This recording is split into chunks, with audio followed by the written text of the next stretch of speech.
giving me the scope to be presented here.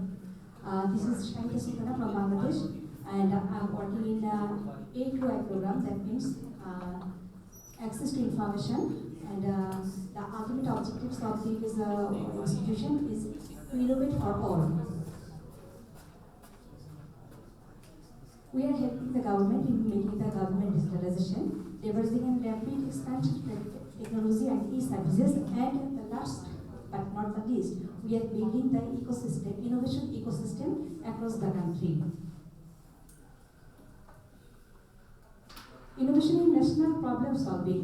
We have given scope. We are finding some technology, the technology or process or strategy that how innovation, grassroots level innovations will come out. That's why Innovation Fund to facilitate the breakthrough innovation, empathy-based innovation triggering, and cultivation new seeds of innovation by the empowering the young people. This is the strategy how we collect the grassroots innovation, or how we are integrating the people from the grassroots in our mainstream that call for application.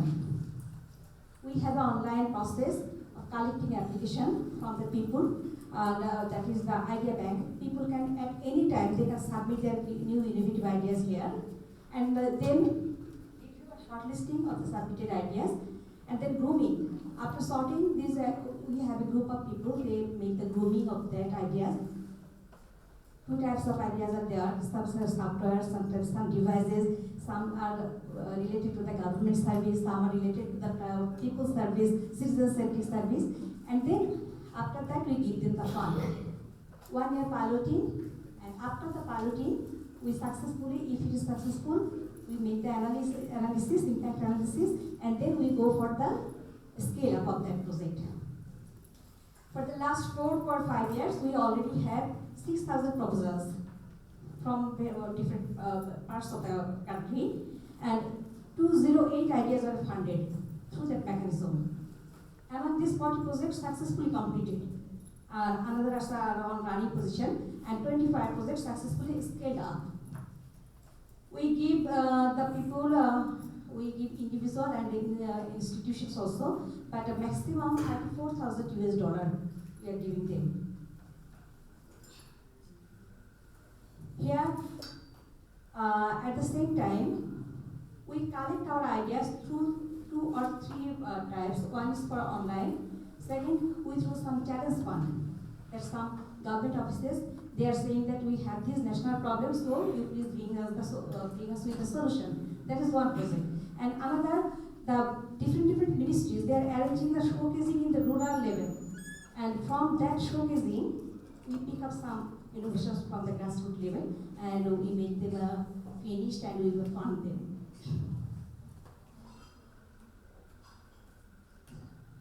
Some notable projects of the Innovation Fund. This for the first project, that is for the disability assisted device. It's the Daisy Pair, that means who are blind. The brain system is not available in all the part of the country. That's why this is the local innovation Daisy Pair. The textbook from class 1 to 12 that are included in this Daisy Pair, so that it can be accessible to all the blind students. This lower one, this is a solar tricycle, and this is especially made for the physically disabled people. They can move with it. If they desire, they can make a moving shop here also. There are no electricity, and the solar based also. This is the speech device, low cost speech device, and it can I can set it with my own desire, with my own need. This is a solar-based multimedia classroom. This is for the very rural area where there is no electricity or uninterrupted electricity. This is the telemedicine. Telemedicine, it is working in 30 districts. This is the SMS-based service for the livestock. The farmer, grassroots level farmer, they can make SMS, and within a short time, panel is ready there. They send him that your cattle is suffering from this type of fever, so you can get the primary treatment. Online police clearance certificate, this is also a grassroots innovation, but now our police department is using this system. Online environmental clearance certificate, that is also a grassroots innovation. Now this is usually this is used by the environmental department, and 100% applications are made through this innovation.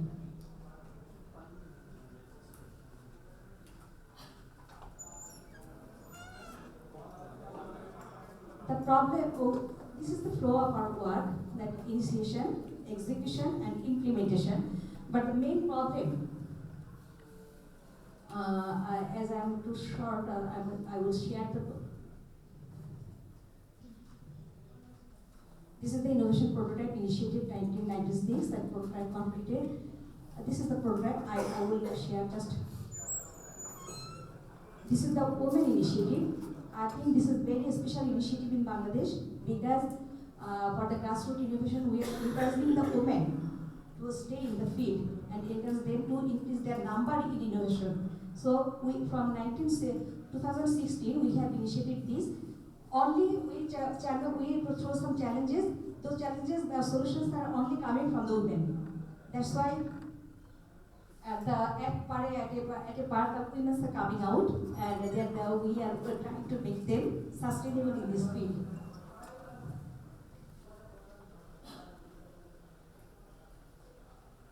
At the same time, we are making some other challenge fund. One is for the disability, and one challenge fund is for making a university inclusive for the disabled people.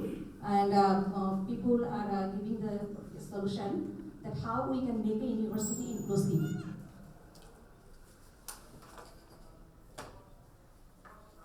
Innovatum, that is a competition through which we are collecting the grassroots innovation applications. This is from the school, college and university level competition, and from here we can collect some grassroots innovators. Now what is the problem? The problem is, when we are giving them the money, they are giving us the prototype and a working device, but sometimes it happens that the outlook of the product is not up to the market, because in the same price, people can buy a good product from outside, or it is imported from any other countries. So investors are not interested to invest in that place. This is one problem. The second problem is that when the imported, making the finished things there, then the cost is becoming high. That is another problem. Third is that every investor has their own businesses. So we are in the lack of a tool that how to make them interested to invest in this project. That's why we are not finding any investor. Pitching we are making, but nobody is interested. They're showing interested, but actually it is not working. That is the problem. That's why government is providing some supports for the assistive devices. But I think this cannot be continued, because if there is not any commercial value or commercial market, then the local innovators, they are not interested to do something, because they are thinking that what will we do? Because up to a certain level, it will be stopped. That's why we are facing the problem for commercialization of the product. If that is commercialized, then I think it's a good method. But the service which is related to the government, we always make the concerned ministry interlinked with this project from the very first, so that after finishing the project, they can take up. Just like the police clearance certificate, environmental certificate, this is auto scaled up. We didn't have anything, but some of the devices, we have to force the people. Otherwise, we have to select some people, okay, you please invest here and we will compensate you. That is the question. And the third question is, second round R&D. The first round, they have given one thing, but sometimes the market demand is different. In that case, we have to incorporate something with the previous R&D. That is another challenge for us. But still today, the entire program is supporting for the second round. But I think that is not also the sustainable product, sustainable strategy, because somebody have to take up after a certain period.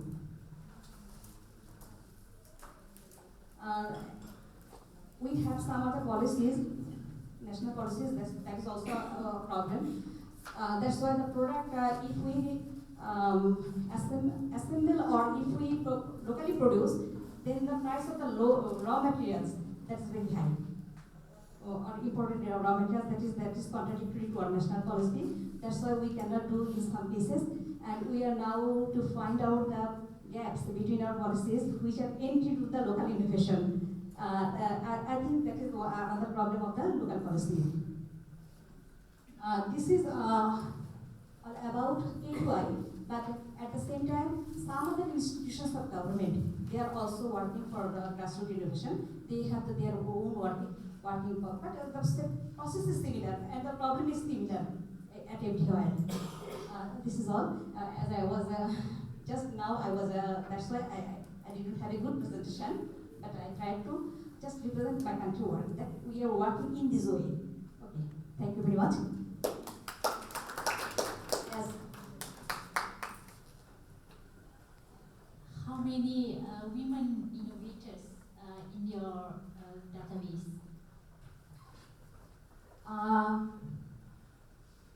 In our database, at least I think not exact number, but last Women's Innovation Camp, we got the proposal from 400 women. 400 women we got the proposal. So I think the number of innovators is more, but we got the proposal from 400 innovators. I think it's around 1,000 in our database now. We have 6,000 innovators in our database, but this is not the all. We are trying to include in our central database, but not yet completed.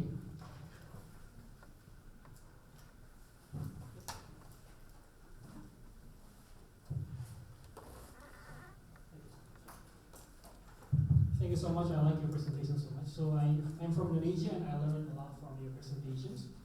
I'm going to ask you about the innovation fund that you mentioned earlier. That it seems that the ratio is very impressive. Out of 6,000 proposals submitted, there are 200,000 funded. Of 208 to be precise. And then out of those 208, 40 projects completed and 25 projects actually scale up. So if scale is like 25 out of 208 is approximately more than 10%. It is very impressive rate. So based on Bangladesh's experience, what differentiates between the projects that actually be able to scale up and what others that do? Just repeat the last line. So 10% rate is very impressive. Yes. Okay. Right? So what makes those 10% succeed? And what makes the other 90%